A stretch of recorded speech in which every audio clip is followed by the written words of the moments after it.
જો અત્યારે અમે ખેતરમાં આવી ગયા, બીજા ખેતરમાં જઈએ. બાકી ડ્રાઈવર જો આપણા જ છે, ગુજરાતી છે બધા. જો રસ્તો જુઓ કેટલો ભયાનક રસ્તો છે. હવે આવા હાઈવેસ્ટર લઈ જવાનું બહુ રિક્સ વાળું કહેવાય. અમારો દેશી ડ્રાઈવર બહુ હોશિયાર છે. આ તો આમાં દેશી જ ચાલે ડ્રાઈવર. અહીં ઉપર બેઠા તો પહાડ જેવું જ લાગે નહીં? ભયાનક રસ્તો હજો ખતરનાક.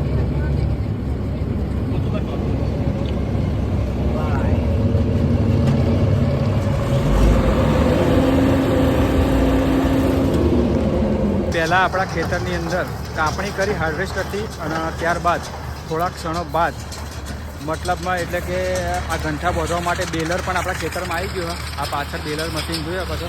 અને જો આ ટાઈપનો ગંઠો બંધાય છે. જો આ ગંઠો તમે જોઈ શકો છો. અને આ છે બેલર મશીન. જો આનાથી પ્રેસ થઈને ગંઠા પાછળ પડશે. તમે લાઈવ દ્રશ્ય જોઈ શકો છો.